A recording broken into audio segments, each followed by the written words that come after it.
étaient donc plus d'une centaine à prendre un vol bondé entre Paris et Marseille. C'est ce qu'a révélé une journaliste de France 2 qui était à bord. Avion complet, vol commercial, des dizaines et des dizaines de gens entassés dans un espace restreint et pour le coup confiné. Normal. Je voulais juste savoir, moi, pauvre petite provinciale qui respecte bien toutes les règles, je voulais juste savoir, ils avaient rempli leurs attestations, ces gens-là?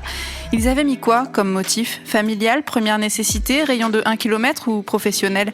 Professionnel, oui, sans doute. Tous ces Parisiens ont certainement des raisons absolument impératives de prendre un vol pour Marseille un samedi matin en pleine pandémie. Un peu comme les chroniqueurs de BFM TV, CNews et compagnie, ils ont des raisons absolument impératives de se rendre dans les locaux de leur chaîne tous les jours et d'être physiquement présents en plateau. C'est sûr. C'est sûr. Comment on ferait pour survivre sans Pascal Praud, sans Christophe Barbier, sans Jean-Marc Morandini, les entendre déblatérer sur l'ensemble de la population à longueur de journée, être obligé d'entendre leur point de vue, qui au passage n'appartient qu'à eux, et ne pas pouvoir leur répondre, ça aussi, c'est certainement essentiel pour notre survie, certainement. Il n'y aurait pas un petit truc qui cloche quand même dans tout ça? Vous savez, ce petit truc qui fait que les sociologues parlent souvent de rupture entre les élites et la base.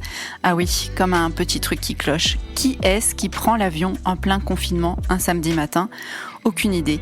Je me dis que les médecins ont des vols spéciaux quand ils doivent se déplacer, l'armée aussi, et je ne vois pas bien où c'est vital que ce vol ait lieu.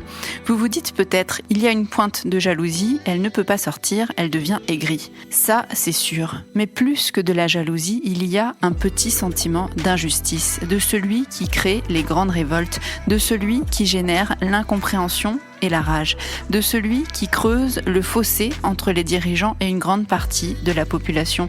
Un fossé où se terre l'impossibilité de communiquer, de se comprendre, l'impression que certains ne jouent pas franchement le jeu quand nous, on se saigne.